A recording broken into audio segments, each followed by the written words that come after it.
Hi, how are you? I hope you're well and you're fantastic. I'm awesome. Joan Bigaba is my name, and I work with the leading referral pharmaceutical company in Uganda called Vine Pharmaceuticals. So today we're looking at zinc. Yeah, we're looking at zinc as a supplement. You've heard about zinc. So we're going to look at what is zinc. Is it necessary? And if it's necessary, what does it do in the body? Yeah, so we're looking at zinc today. Don't touch that there. So yeah, zinc is an essential component. It's an essential trace mineral. When we say essential, it means the body doesn't make it, but the body needs it. It's needed for almost every body process in the body requires zinc. So it's essential, it's needed for almost every body process in the body. So next to iron, zinc is the most common mineral in the body. So it's second to iron among the minerals that are needed in the body. So zinc has been used since ancient times. It has been used for a very long time to help in a number of conditions. It has been used to heal wounds. It has been used to help. It also plays an important role in the immune system. It has been used to promote reproduction or fertility, to promote growth, for taste, for vision, smell, to prevent blood clotting, to proper insulin function. That means regulating the blood glucose, thyroid functioning, and very, very many other things. So the first thing that zinc is, okay, so zinc is a trace mineral. It's an essential trace mineral. That means it is needed by the body. The body doesn't make it, but the body requires it, and it's really needed for every body process. Almost every process in the body, it's zinc is involved. So so the main thing that zinc is, it's an antioxidant. So zinc is an antioxidant, meaning an antioxidant protects the body against what we call free radicals. So free radicals are produced by body processes, for example, digestion, respiration, all those produce what we call free radicals. And these free radicals cause what we call oxidative damage. So I like explaining free radicals. So imagine a cells, you see, in order to form, so a group of cells is called a tissue, then a group of tissues are called organs. So you need a group of cells together in order to form a good functioning tissue, and a group of tissues together to form an organ, and a group of organs together to form a system. So what do these free radicals do? These free radicals come and destroy the integrity of the group of cells. So they affect one cell, then that cell that's affected becomes a free radical. So you find that the entire structure is destroyed. So a free radical really destroys the structure. So it causes what we call oxidative damage. So what happens with zinc? Zinc helps to remove the free radicals and also reduce the effects of free radicals. So what do free radicals do? Free radicals contribute to the aging process. So they contribute to your cells, to your body aging faster. Also, they contribute to the development of things like cancer, heart disease, cancers and heart disease, and all these other things. That's because of free radicals. So antioxidants will neutralize the free radicals, isolate them, and eventually they're removed from the body. But also they reduce the damage they reduce or prevent the damage that's produced by the free radicals. So zinc, the first essential benefit of zinc is it's an antioxidant, so therefore reduces oxidative damage. So how do you see, so which groups of people have low levels of zinc? So I've just given an overview of it's an antioxidant. Yeah, that's like the main function of zinc, but it has been used as for wound healing, been used for all these other processes that we're going to look at in detail in a bit. So okay, so what are the which groups of people have really low levels of zinc?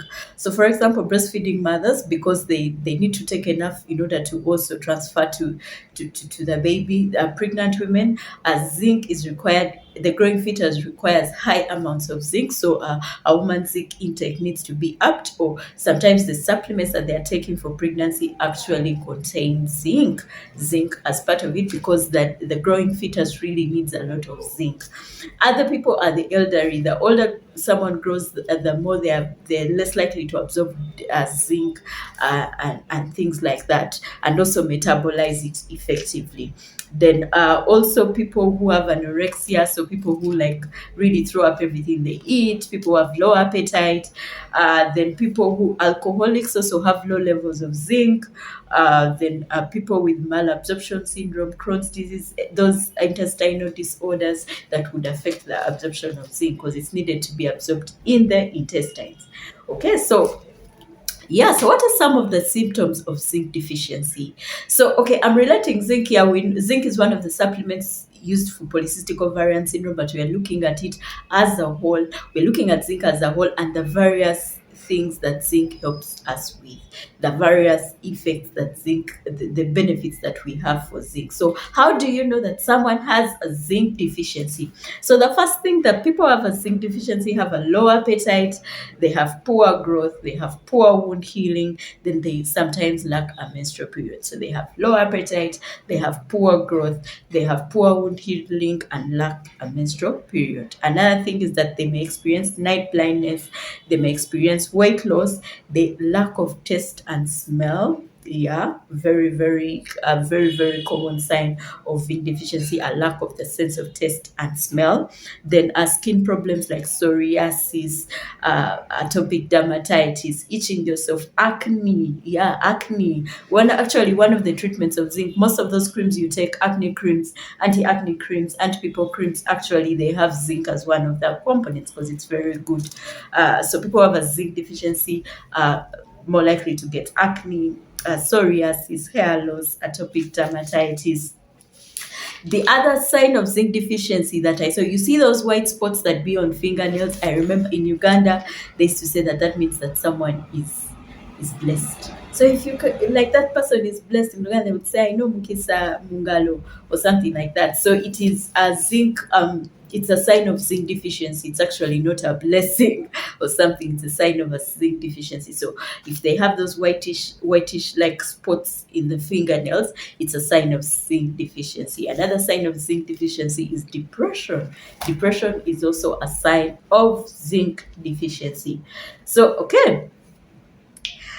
So benefits. So let us look at benefits. We already looked at zinc as an antioxidant. So let us look at the benefits one by one. So we saw that in ancient times, zinc has always been used in supporting the immune system. So what happens is that your body needs zinc in order to grow and activate what we call the T lymphocyte cells. So your body needs zinc to grow and activate what we call the T lymphocyte cells. So your body needs it because your body needs this zinc in order to activate the T lymphocyte cells. So we're talking about T lymphocytes. What's the function of the T lymphocytes? You could be asking yourself.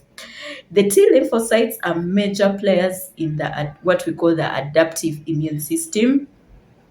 Their job is to destroy invading so they actually destroy invading microorganisms, they destroy infected cells, and also they also stimulate other immune cells to be produced, but also help the communication between the immune cells. So let me say it again clearly. So how zinc supports the immune function is in the production of T lymphocytes, in their production and also their activation. Now, the T lymphocytes have various functions in the body. One of them is that they directly kill they directly kill what do they call? They directly kill the invading microorganisms.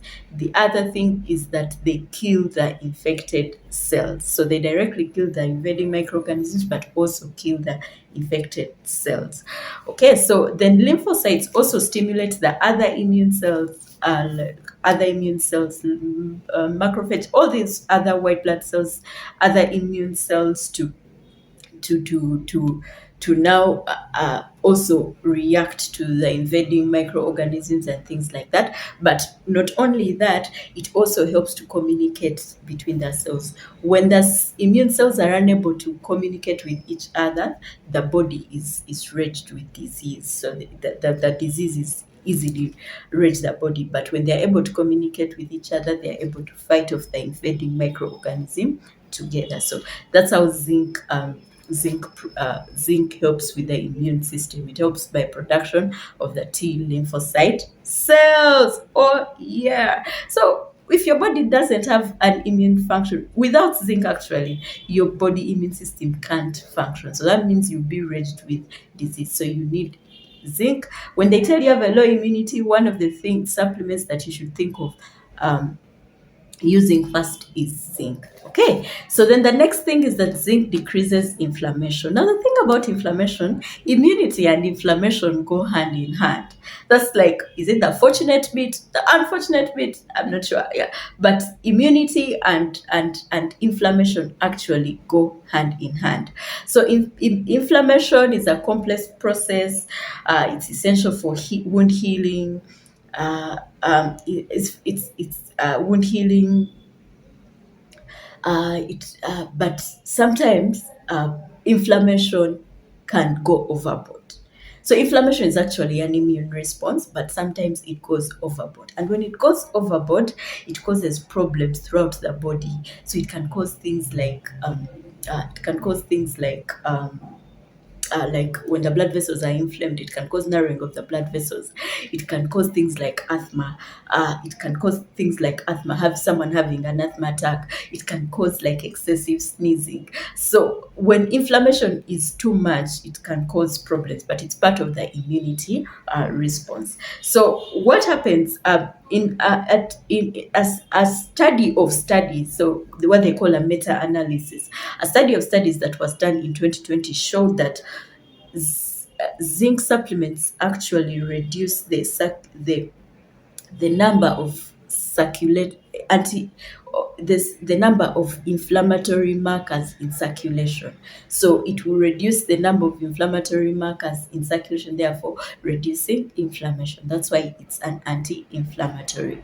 Another thing is that it reduces oxidative stress, oxidative damage. I already talked about its antioxidant effect. So its antioxidant effect is actually very aligned with its antioxidant effect is actually very aligned with the anti-inflammatory effect. So it reduces the amount of inflammatory markers, but it's also a very good antioxidant. So the third benefit, it promotes wound healing. So wound healing is a really complex process. It involves inflammation, and the immune system and collagen synthesis. When we talk about wound healing, there has to be inflammation, there has to be the immune system, the killer T cells coming to eat the microbes that are really causing issues, the macrophages surrounding, and all those other immune cells to really help the neutrophils and all those things come in when you have a wound to really help kill off or blast off the micro organisms that are at the site. So the immune system comes in place, but also there is inflammation to aid in wound healing. And then also there is collagen synthesis and the production of new skin to really help cover up the old skin. So all these processes all these stages, inflammation, immunity system, and collagen synthesis require zinc. Yeah. So zinc is necessary for every step in wound healing. Zinc is necessary in every step in wound healing. And a study was done in 2018, and the authors noted that zinc is critical for every step of wound healing. And they also noted that people with chronic leg ulcers actually have a zinc deficiency. So if someone has chronic leg ulcers, they actually have a zinc deficiency, have abnormal zinc metabolism, and the like. So wound healing in peptic ulcers, zinc. That's why zinc is a very good supplement to give people with peptic ulcer disease. People who are experiencing wounds, people who have wounds in the mouth and things like that. Zinc is a very good supplement for them. Number 4, zinc protects your eyesight. So zinc prevents or helps in managing a condition called AMD, which is age-related macular degeneration. This is a disease that affects the retina of the eye, and it goes on progressing as someone ages, and it eventually leads to loss of eyesight. But as studies show that zinc helps with the retinal damage that happens and even slows down the the progression of that AMD. So if someone has age-related macular degeneration, they really need a zinc supplement. Or if you find something funny is with your eyesight, you're not able to see, you actually need a zinc supplement. Awesome. I die hard, because guess what? Zinc is needed for almost every process in the body. So zinc also helps with acne. So how does acne come about? Acne happens when there is oil, dead skin, cells, and bacteria clog a pore. So when there is oil, then there is dead skin, then there is cells, dead skin and cells, then there is bacteria. They all clog a pore in a hair follicle, or clog that pore, and then this will lead to inflammation, which will lead to really development of pimples. And guess what? The twisted zinc is an anti-inflammatory, so it will help put down the inflammation and prevent acne. Okay, so zinc improves in blood sugar control. Now, this is the one that's related to polycystic ovarian syndrome. Remember, we talked about people with polycystic ovarian syndrome having insulin resistance, issues with their insulin flow, issues with blood glucose regulation. So what does this do? As zinc, insulin, remember, for blood sugar control to take place, let me do like a simple thing. Insulin is like the key that allows glucose to move from the blood into the body cells where it's needed to give energy and all those other things. So insulin is the key on which opens up the body cells to insulin, to glucose that's in the blood, and therefore the glucose goes into the body cells. So without insulin, the glucose cannot enter the body cells. So what does this do? So this zinc helps in the production and storage of insulin.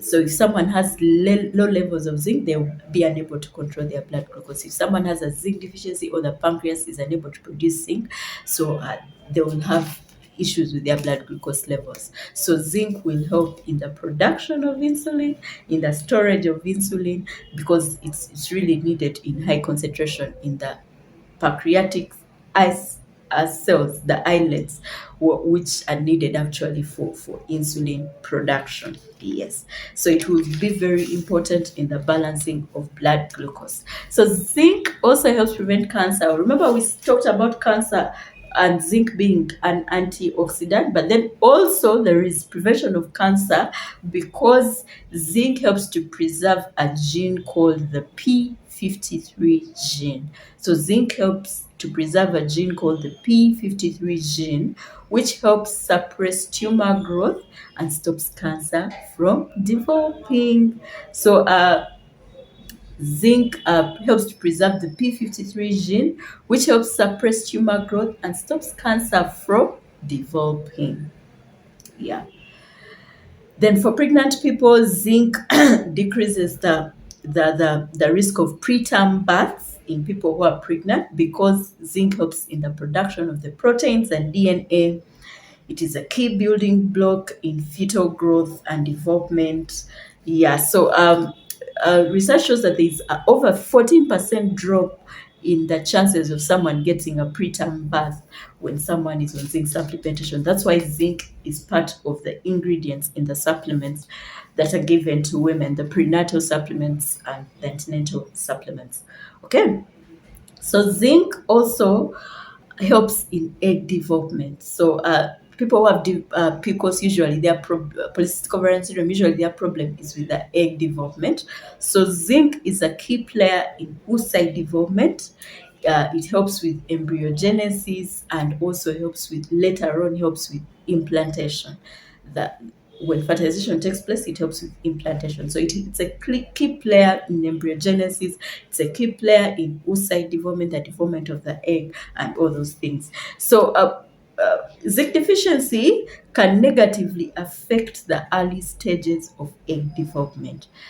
So when someone has a zinc deficiency, the early stages of egg development are really affected. So therefore, it will reduce the ability of the egg to survive, therefore leading to cyst-filled eggs, preventing the egg from maturing, because when you're deficient in zinc, the early stages of the egg development are really affected, and later on this affects fertility. So that's why zinc is good for women as well. Then for men, it helps with improving sperm quality and sperm motility, improving the sperm count, and also increasing the levels of testosterone hormone, which is the primary sex hormone for men. I talked about testosterone in previous videos. You can go back and look.